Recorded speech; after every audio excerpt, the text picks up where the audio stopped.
¿Qué significa ese aprender a hablar ciencia? Significa dos cosas, fijaros. Significa primero que aprendan un nuevo vocabulario.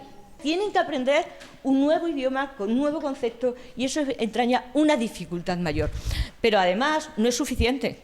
No es suficiente, porque lo que tienen que aprender es a relacionar esas palabras, a buscar un sentido, unas relaciones semánticas entre esas palabras para construir frases, para construir párrafos, con lo cual la dificultad es mayor. Pero además lo más importante es que no se utilizan aislados. Es decir, que lo que es importante es la relación entre esos conceptos. Lo que como os decía, Lenke llama el patrón temático. ¿De acuerdo? Entonces, bueno, es decir lo mismo de distintas formas. Si os dais cuenta, el lenguaje del aula no es una lista de términos técnicos, ni siquiera de definiciones. Lo que tienen que hacer es usar esos términos adecuadamente, entrelazados entre sí, formando frases, formando párrafos, ¿de acuerdo? Y en contextos distintos. Con lo cual, la dificultad de los alumnos, si no somos conscientes, no es grande. Es grande, ¿no?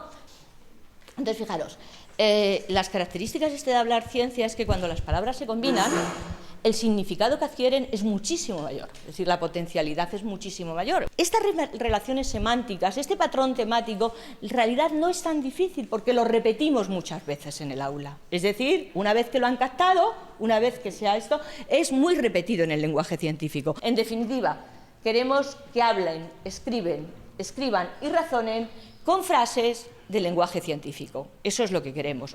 Pero, sin embargo, no les damos muchas oportunidades de hablar ciencia. No les damos oportunidades, de verdad. O sea, les pedimos muy pocas veces que ellos construyan frases con conceptos. ¿Cuánto hablamos nosotros de esas relaciones semánticas? ¿Cuándo se las decimos? Pues normalmente se las decimos cuando empezamos a explicar un tema, cuando hacemos un resumen, pero en muchos tiempos de la clase las damos por conocidas. Es decir, y entonces suponemos que ellos lo han entendido, lo damos por conocida y entonces montamos cualquier actividad o cualquier problema como si ellos realmente tuviesen el mismo patrón en la cabeza que tenemos nosotros de relación entre los conceptos. Y no lo tienen. Y no lo tienen, por eso hacen las preguntas que hacen muchas veces y por eso nos sorprenden muchas veces después en las respuestas de los exámenes. ¿Qué factores son los que influyen en el aprender a hablar ciencia, en aprender en ese lenguaje científico? Primero, los propios contenidos. Hay contenidos que son más difíciles que otros, ¿no? No es lo mismo que tengamos física cuántica o genética molecular, que tengamos la genética de Mendel o tengamos la física clásica. Es decir, los propios contenidos realmente influyen. Pero influye también muchísimo la forma en que nosotros interaccionamos con los alumnos en el aula. Es decir, la estructura de las actividades que damos, ¿de acuerdo? La forma o el método que nosotros, los procedimientos que nosotros utilizamos para enseñar a los alumnos. Fijaros, esta estructura de las actividades la podemos dividir en dos grandes apartados. Por un lado, lo que es el monólogo. Utilizamos mucho en clase los monólogos, hablamos nosotros mucho, ¿de acuerdo? Y la otra forma es el diálogo. El diálogo que se utiliza en el aula y que utilizamos también puede ser de distintos tipos.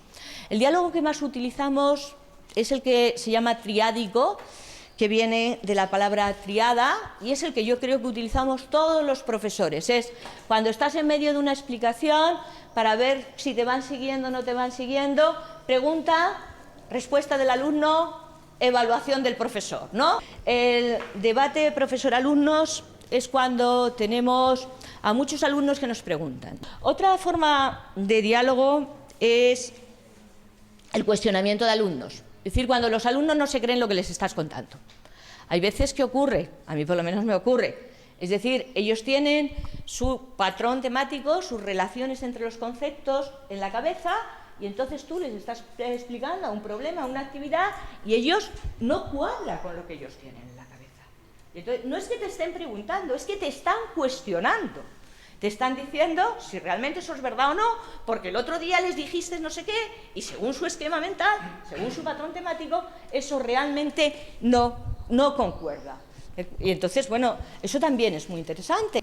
Otro tipo de diálogo es el dúo profesor-alumno, que es cuando tienes el mismo alumno siempre preguntando y se convierte en un dúo, y entonces a nosotros, a los profesores, que nos importa muchísimo mantener el control del aula, yo creo que a todos, ¿no?, y que no se nos vaya, terminas diciéndole al alumno, a la salida te espero, y lo hablamos porque el resto de la clase está hablando de otra cosa. Pero son formas en que realmente tenemos diálogo en clase. Y luego, lo que Lenke llama diálogo verdadero, que es aquel diálogo en el cual no hay ninguna respuesta exacta de la ciencia.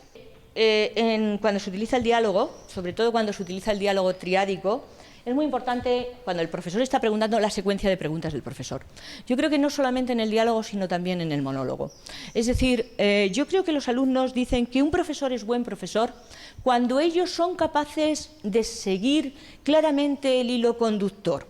Es decir, cuando un concepto o un aprendizaje está concatenado con el siguiente y con el siguiente, es decir, no hay saltos mentales para ellos. Entonces, a mí me parece fundamental la secuencia de preguntas o el orden que nosotros vamos a utilizar para exponer en clase. ¿Cuáles son las características que tú consideras que tiene un buen profesor? La primera, que repite, es decir, necesidad de repetir, porque están captando, están haciendo ese patrón temático, están buscando esas relaciones. Entonces, el que nosotros repitamos muchas veces para ellos es fundamental, porque no se capta de una sola vez, y luego la secuencia en que se dé, es decir, que para ellos no haya saltos en el razonamiento, en la exposición. El que nosotros respondamos de una manera o de otra es muy importante. Hay veces que respondemos con otra pregunta.